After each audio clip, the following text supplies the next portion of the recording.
Boy, it seems like it's been a year since I've been up here. Oh, wait, it is a new year since then. Okay. I missed you, church. Hope you missed me. And Steve, I've got a comment. I only get credit for 2 hours a week right now. Don't take any extra. No, I'm just teasing. I love the song service. Thank you. Oh, it's her fault. Hey, that's, oh, no, okay. Oh, she agrees. Oh, okay.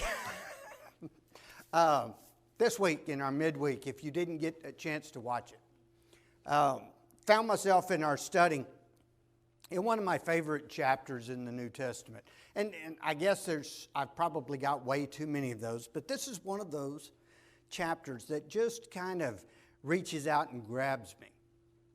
And it's a surprising chapter considering the church to whom it's written. Now, we know a lot about this church. We know when it was established, Acts 18, during Paul's missionary journey.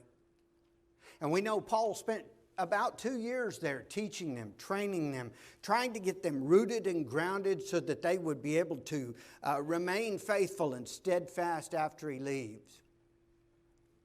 But we also know that it wasn't very long after he left that they started making some really dangerous, wrong turns. They'd started dividing up and splintering into different sects, that very common human practice. They dabbled with fornication, it seems, and a little bit with idolatry. They'd begun taking one another to court. They were profaning the Lord's Supper. They had just taken all of these wrong turns to the point that there were even some of their number, according to chapter 15, that were denying that the resurrection of Jesus had actually happened. And as soon as Paul gets the message about these troubling developments, he immediately sits down and goes to work addressing the issues. And he writes that first letter to this church. And he's not able to write it the way he likes. Paul prefers to write emphasizing his servanthood, the fact that he is a servant of Christ and a servant to those to whom he writes. But now this one demands that he writes from his position as an apostle with the full authority that he's been entrusted with Jesus. And so he writes and he addresses and he lays bare all of these issues and just takes them right down that laundry list. And everybody has to deal with it and face it. And then because he can't go himself, he sends it on its way by the hands of, in all likelihood, Timothy and Titus. And the next few weeks were tough for Paul. I don't think they were easy for Timothy and Titus. I can just imagine what they were, the intensity as they gathered the church together there in that city and they begin to read this letter and it's almost as if they all are holding their breath waiting to see what's the church going to do. Gratefully, the church responds. They heed Paul's instruction and they recognize the authority and so they correct their wrong turns and they get back on the true path. And by the time Titus gets back to Paul with the good news, it's just a source of great comfort and great joy and great thanksgiving on the part of the apostle. And then he sits down, it seems, right away, and he begins to write this second letter, this letter of 2 Corinthians. And maybe that's one of the reasons. Because this church has dabbled with such a dangerous diversion, and when corrected, she has pulled herself and allowed God to pull her back on the true path. Maybe Paul is so overjoyed and so grateful for that he begins to put down in writing some of these deeper truths. Now, they'd probably been taught orally. I figure he'd probably instructed even these Christians maybe on some of these truths. But now he puts it down in writing for the saints through the ages. And so you've got these wonderful truths like the God of all comfort comforts us in our tribulation so we can comfort others. An amazing truth. How the Spirit of God is writing on the stones of our heart God's covenant, and how it is currently at work transforming us more and more into the image of Jesus. Or maybe chapter 5. That's where we are this morning. 2 Corinthians chapter 5, and we'll be there for the most of the study. And I'd encourage you to look over there because I'd like to look at this as a unit. In chapter 4, Paul has, well, let's see. How would you describe it? It's almost like he is finally able to breathe again now that he's gotten the good news about the Corinthians' correction. And so he's finally going, oh. And he's experiencing the comfort of God, and he begins to write and let them know about the struggles of the earthly man. He talks about, and I didn't give you these, Luke, but in chapter 4 he talks about verse 16, we do not lose heart, even though our outward man is perishing, yet the inward man is being renewed day by day. And he continues with our light affliction, which is but for a moment, is working for us a far more exceeding and eternal weight of glory, while we do not look at the things which are seen, but at the things which are not seen. The things which are seen are temporary. The things which are not seen are eternal. And then chapter 5 he just expounds tremendously on what that focus toward the eternal things really is all about. He opens the chapter, he says, for, this ties it back to the looking to the things that are eternal. He says, for we know that if our earthly house, this tent, is destroyed, we have a building from God, a house not made with hands, eternal in the heavens. Paul says, I know what's waiting on the other side of that finish line. He says, I know, he uses the verb tense to make it plain. That body's already waiting for us. It's already been completed. It's already our possession. We just haven't laid our hands on it yet. And he's talking about what awaits the believers as the mortal body is either swallowed up if Jesus returns before we die, or at death we leave this body and there's a new body awaiting us. And he knows that regardless, let's see, he says, verse 6, he says, we are always confident, knowing that while we are at home in the body, we're absent from the Lord. He's just marveling at what's waiting for the believers. And he says, I don't care what this life has. Look what's coming. And he's not done with that. He'll pick it up again in verse 12. He says, we do not commend ourselves again to you, but give you opportunity to boast on our behalf, that you may have an answer for those who boast in appearance, not in heart. If we are beside ourselves, it is for God. Or if we are of sound mind, it is for you. And then he makes a statement, the love of Christ compels us. He's making sure they know that Jesus is the ultimate, the final and the complete sacrifice needed for everything, for all of our failures. And that stirs us, it builds in us, it drives us forward to continue to live for him. Verse 16, he keeps on and he says, and we live for him. He says, therefore, from now on, we regard no one according to the flesh. Even though we've known Christ according to the flesh, yet now we know him thus no longer. How many people have verse 17 marked in your Bibles, just out of curiosity? Good. Okay, I see a couple of hands. Good. And that's great because I've had this one marked for a long time. Therefore, if anyone is in Christ, he is presently a new creation. Old things have passed away. Behold, all things have become new. And he continues, he says, God's established this reconciliation. He's moved us from enemies to his allies. He's moved us from opponents to his friends. And he's done all of that ministry of reconciliation, and he's entrusted it to us to share with everyone we can. And then pick up in verse 20 and 21. He says, now then, we are ambassadors for Christ.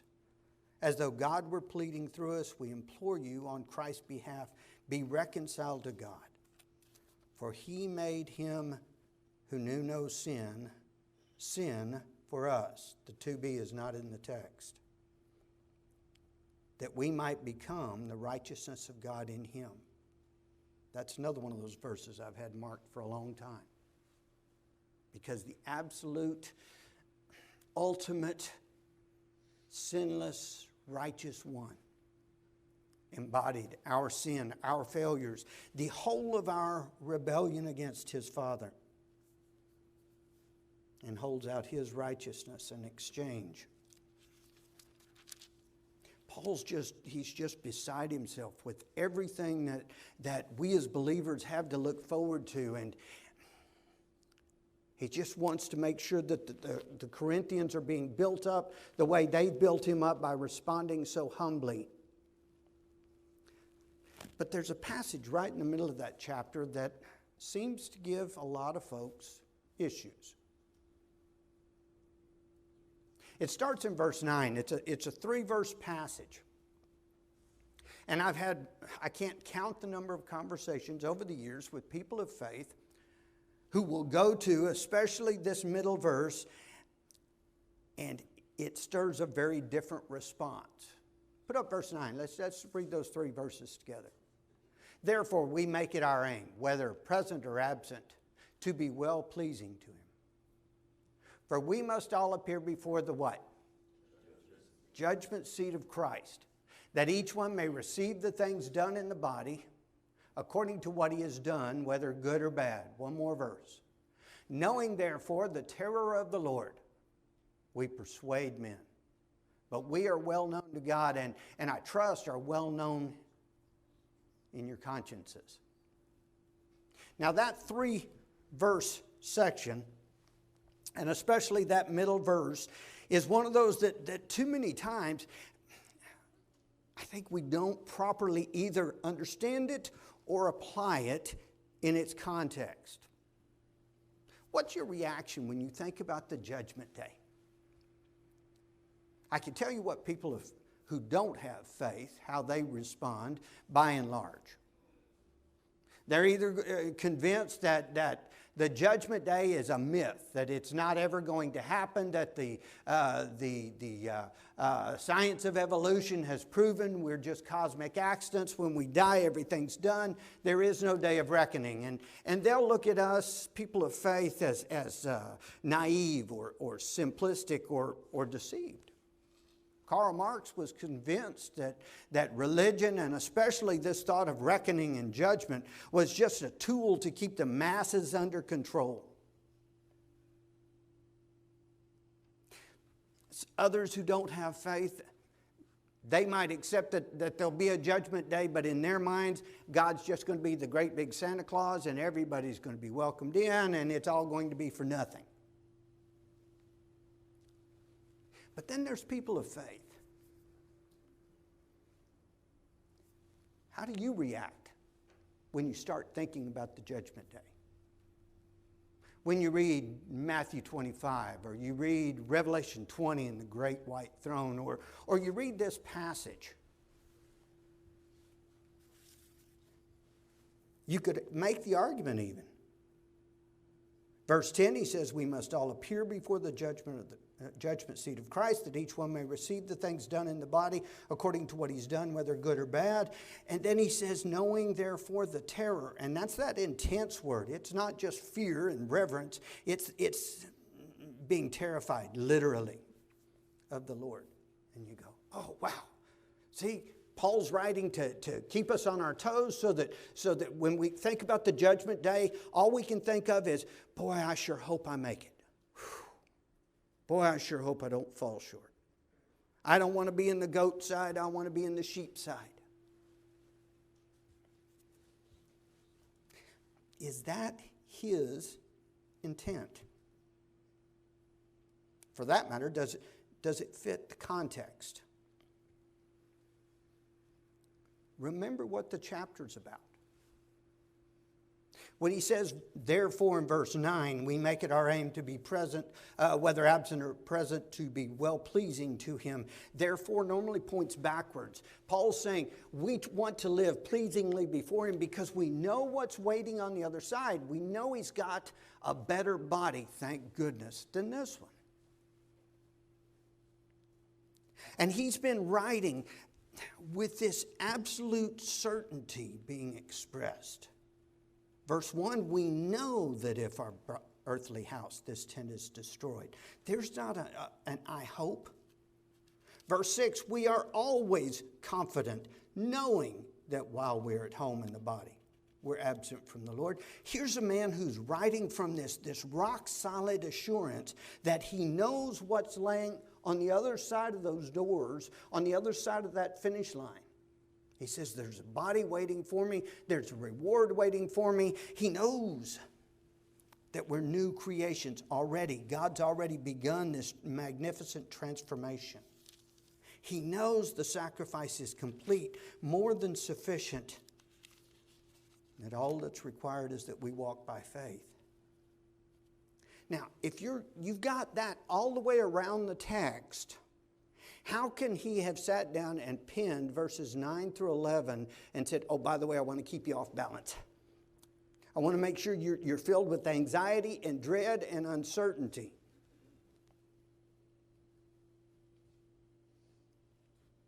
And we've been well prepared for that. Look at those last three verses last three words of verse 10. He says we may receive the things done in the body according to what he has done, whether what? Good or bad, right? Now, we have been programmed along this line. Here's what our minds do. We think about the judgment seat of Christ. I'm not saying everybody, but I'm saying that many of us, I know I'm echoing, just bear with me. We read this verse, and okay. You know what I'm doing, right? I'm covering up the good. We think about the judgment seat of Christ, and we almost blank out that first word in the list. We think about standing there and having to give an account, and we think about standing there and having to own up with, to fess up all the things we've done wrong. Because in our minds, good has no place in that verse. If I'm thinking about standing before his throne, my natural inclination is to zero in on that last word. Don't you know how many times you've fallen short? I know the things I do wrong. Don't pray nearly enough, right? We don't know nearly enough of the text. We could be inviting so many more people to embrace Jesus as Lord. And on and on and on. And so we think about the judgment seat of Christ, and we think about, oh, we're going to receive in our bodies the things we've done wrong. And we block out that first word. And I'm not saying, I have no question that Paul would not want us to take it lightly. I have no question that he wants to make sure we keep that before us. But he says, I'm looking at the eternal, and this is what's keeping me built up. And what I see is a body's waiting for me. And what I know is between this life and that one, there's a judgment where we have to we have to go through, we have to experience. There's no escaping that. That's every individual. But he says, I know what's beyond that. When that's his thrust, when that's what he's trying to drill into these young Christians so that they will be stronger against temptation, they will withstand the enticements of the enemy because they're looking beyond, and they can't lose sight of the fact that it's going to be worth the race. And he gets to this part and he says, yes, we have to deal with the judgment seat. But you don't see him writing it as, oh, and it's going to be terrible. Oh, I just can't believe I've got to deal with this. He says, I want you to understand that's a reality.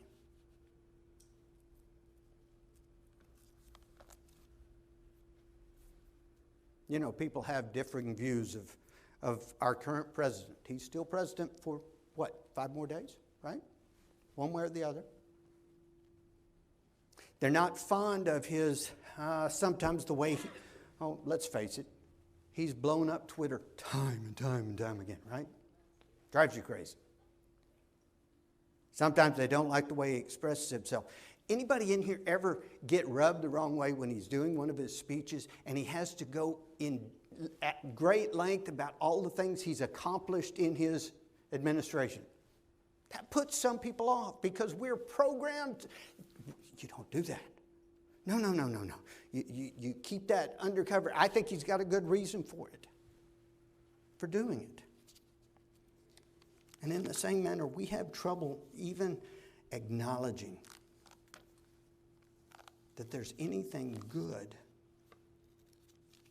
to be mentioned on that day. And when we do that, we forget about how Jesus closes his public ministry. Matthew 25, here's where we wrap up. The last thing he teaches the crowds before he basically holds up with his closest disciples and prepares for the beginning of the onset of his passion. But the last thing he shares with the multitude starts in verse 31 of Matthew 25. He says, "When the Son of Man comes in his glory, and all the holy angels with him, then he will sit on the throne of his glory."